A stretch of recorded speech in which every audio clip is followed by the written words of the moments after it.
Olá, meus teólogos! Sejam bem-vindos à nossa sala de aula virtual, o nosso cantinho do saber, espaço do conhecimento. Muita pretensão para esse cara, vocês não acham, né? Sejam bem-vindos ao nosso curso de Teologia Sistemática. Você está na nossa segunda aula, nosso segundo resumo de aula sobre bibliologia. E vamos continuar com os nossos assuntos, lembrando que o nosso versículo tema para a teologia sistemática, aliás, para toda a teologia, o versículo tema é o que está registrado em 2 Timóteo 3, 16 e 17. Toda a escritura é inspirada por Deus e útil para o ensino, para a repreensão, para a correção, para a educação na justiça, a fim de que o homem de Deus seja perfeitamente habilitado em toda boa obra. Dito isso, vamos começar a nossa aula, ou o nosso resumo de aula. Então, vem comigo. Espera aí. Antes, deixa eu ficar no meu cantinho para poder também acompanhar as nossas aulas. Vamos aos nossos assuntos. Nós estamos vendo bibliologia, estamos vendo a revelação, já vimos sobre a revelação natural geral ou revelação sobrenatural e especial de Deus. Nesta aula, nós iremos prosseguir, vamos prosseguir estudando a revelação sobrenatural ou especial, ou ainda específica.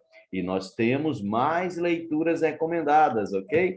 Mais algumas leituras recomendadas. Por exemplo, uma coleção de livros que é indispensável para o teólogo é a Enciclopédia de Bíblia, Teologia e Filosofia de Russell Champlin. Russell Champlin é uma enciclopédia indispensável para a nossa carreira, para a nossa caminhada como teólogo. Outro livro muito importante, ainda o livro de Laird Harris, Gleason Arch e Bruce Walker, é o Dicionário Internacional de Teologia do Antigo Testamento. Tem também do Novo Testamento, ok? Seria importante os dois, né? Dicionário Internacional, tanto do Antigo quanto do Novo Testamento. E nós temos também, de Wilson van Groningen, o Novo Dicionário Internacional de Teologia e Exegese. Ele tem do Antigo Testamento e tem do Novo Testamento também. Próximas leituras recomendáveis, o Manual Bíblico de Halley. Isso aqui é um clássico, é bom. Se você não conseguir esses outros, seria importante que você tentasse conseguir o Manual Bíblico de Halley, é importante para a sua carreira. Dicionário Bíblico Universal, prático, resumido, mas prático, e já te socorre ali em algumas situações. Temos ainda a Pequena Enciclopédia de Símbolos e Figuras Bíblicas, um livro também que nos ajuda bastante na preparação de estudos, de aula e para o nosso próprio enriquecimento cultural e acadêmico na teologia. Vamos continuar, nós estamos estudando a revelação sobrenatural, especial ou específica de Deus, e algumas perguntas surgem quando nós chegamos nesse ponto da nossa caminhada. Perguntas como: o que é a Bíblia? Qual é a origem do nome da Bíblia? Ou qual é a origem da própria Bíblia, né? Quem escreveu a Bíblia? Quanto tempo demorou para ser escrita? E várias outras perguntas. Onde ela foi escrita? De que forma? Em qual idiomas? Quais são seus principais ensinos? E nós vamos começar a caminhar nessa aula, tentando traçar um pouco dessas perguntas com respostas. Se você está ouvindo um fundo musical aqui, assim, diferenciado, são as minhas calopsitas que estão também querendo participar da nossa aula, tá bom? Mas não vai chegar a atrapalhar. Vamos, então, caminhar um pouco na primeira questão: o que é a Bíblia? A Bíblia é a segunda parte da revelação sobrenatural especial de Deus. Lembrando que a primeira revelação especial sobrenatural de Deus é a vida e os atos de Jesus Cristo. A Bíblia, nós temos aqui uma definição bem curtinha. Bíblia é um livro da revelação ou é o livro da autorrevelação de Deus para os homens. Única regra de fé e prática para a vida do crente. Resumindo, é claro que não cabe, se fôssemos trazer todas as definições concernentes à Bíblia, nem caberia aqui na nossa aula. Apenas uma resumida definição para começarmos o nosso estudo. Bíblia, autorrevelação. de Deus, livro da autorrevelação, única regra de fé e prática para a vida do crente. Ou podemos resumir ainda mais dizendo que a Bíblia é a palavra inerrante, infalível do Deus vivo e verdadeiro. Mas esse nome Bíblia, qual é a origem desse nome Bíblia? Será que sempre se chamou Bíblia? Bom, o nome Bíblia, ele é originário do grego biblos. Deixa eu tentar explicar aqui para vocês, tentar explicar. Biblos, os gregos chamam de biblos, uma folha, um pergaminho. Um pergaminho, uma folha, apenas uma folha, um pergaminho, os gregos chamavam biblos. E chamava biblos porque biblos era o pergaminho produzido a partir do papiro, que era uma planta que crescia ali no Egito, nas margens do Nilo, e eles eram uma das manufaturas de exportação através de longo processo de fabricação até chegar no papiro. E esse produto altamente rentável de exportação era exportado para o mundo grego a partir de um porto fenício, uma cidade, um porto fenício que havia ali às margens do Mediterrâneo. E esse porto, essa cidade, os gregos passaram a chamar Biblos, porque era de lá que eles compravam o pergaminho para fazer os seus escritos. Mas eles chamavam cada pergaminho, cada folha de papel era chamado de pergaminho, era chamado de biblos. Cada pergaminho era chamado de biblos, ok? Bom, se você juntar vários pergaminhos, vira um códex, né? Um códex. Vira um códex. O que nós entendemos aqui, mais ou menos, por exemplo, aqui seria um códex, desse jeito, ok? Eles chamariam vários pergaminhos juntos, chamariam biblion, que seria uma expressão biblion, seria para identificar um livro, e seria Bíblia. Lembrando que os livros daquela época não sempre eram assim, eram em rolos de papel. Mas um livro eles chamavam Bíblio. E essa palavra aparece em grego nas nossas Bíblias, no Evangelho de João, capítulo 20, versículo 30. Eles chamavam, e mais de um livro, vários livros, mais de um, eles chamavam de Biblia. Tá? Aqui a palavra Biblia era uma palavra que os gregos usavam para uma coleção de livros. Uma coleção de livros era chamada Biblia. Essa palavra, Biblia, vai aparecer na Bíblia, no Novo Testamento, em sua forma grega, em João 21, 25, em 2 Timóteo 4, 13, em Apocalipse 20, 12, alguns exemplos. Aparece ali. Mas essa citação Biblia aparece não para identificar as escrituras sagradas, mas uma coleção de livros.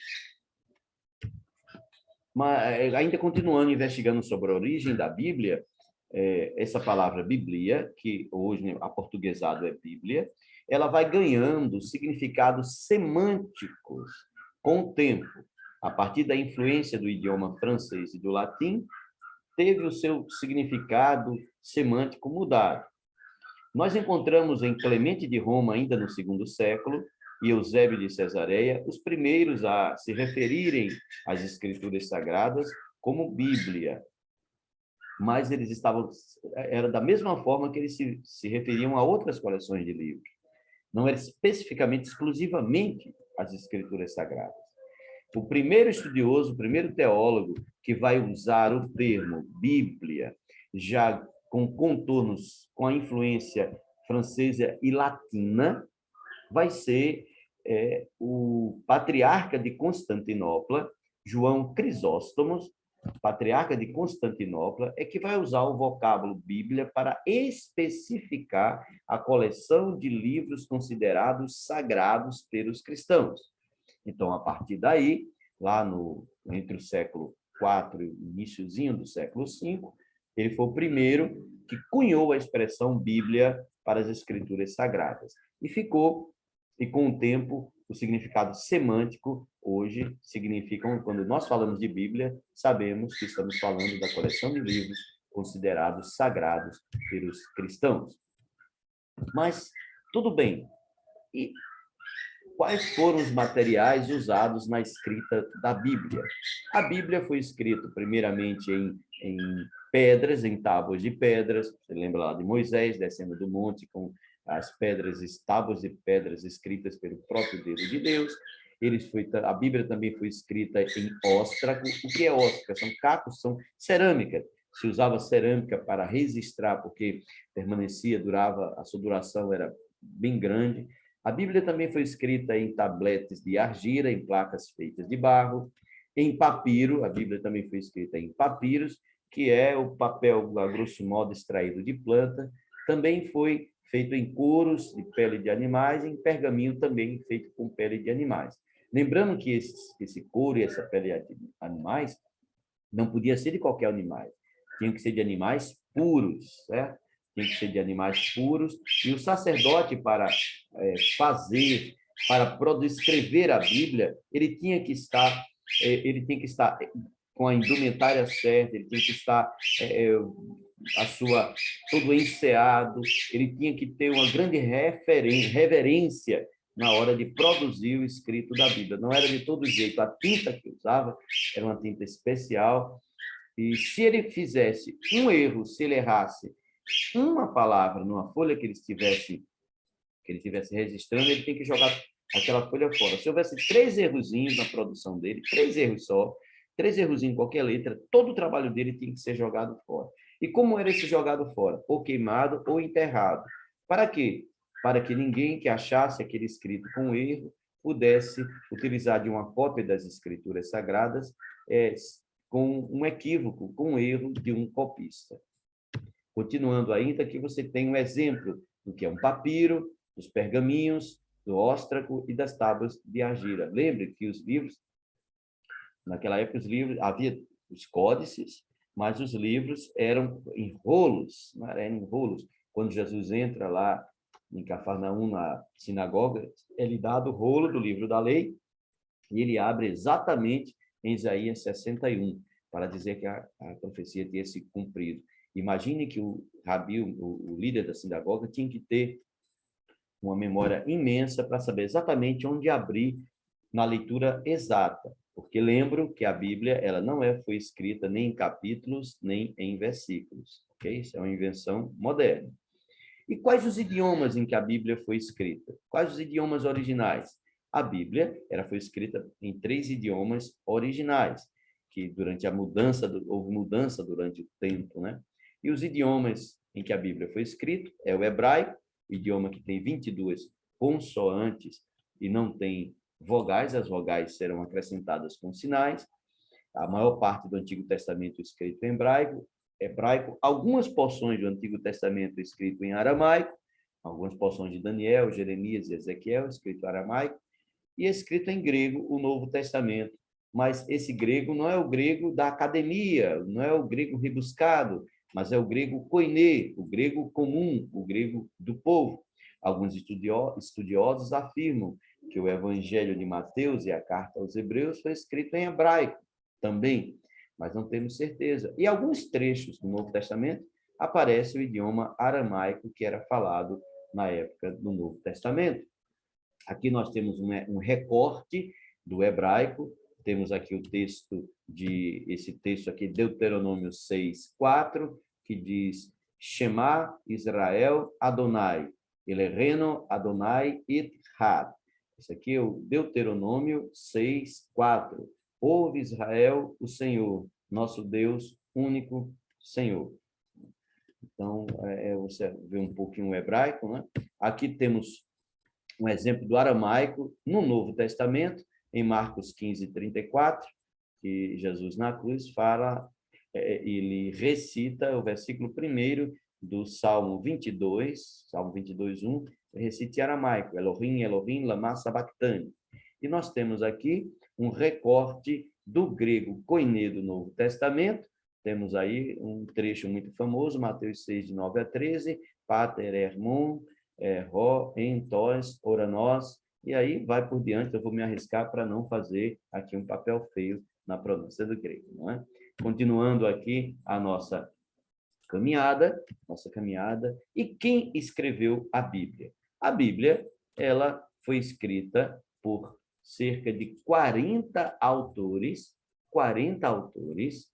Nós temos aí um quadro dos autores do Antigo Testamento com a data aproximada, a data aproximada, o livro, a data e os seus autores, Antigo Testamento que levou entre 1400 a 1500 anos para ser completado, e nós temos também um quadro do Novo Testamento com o livro, a data provável e os seus autores prováveis, né? Os seus autores apontados. Ok? Então, nós temos aí esses dois quadros. A Bíblia, o Novo Testamento levou cerca de 100 anos para ser concluído. Continuando a nossa viagem, pela nossa viagem, preparei para vocês um resumo do que foi estudado sobre a Bíblia até agora, e nós temos esse quadro que eu peguei emprestado, sem nem avisar ao pastor Antônio Gilberto, do seu livro A Bíblia através dos séculos. É um quadro interessante, você pode usar até mesmo em culto de doutrina, escola bíblica dominical, encontros de pequenos grupos. E nós vamos ficando por aqui. Nós vamos encerrando essa segunda aula por aqui, esperando o nosso próximo encontro na terceira aula, para continuar a nossa viagem na teologia sistemática, na bibliologia. Então, tá bom. Vamos terminar essa aula até o nosso próximo encontro. Que Deus abençoe a todos. Que Deus abençoe a todos.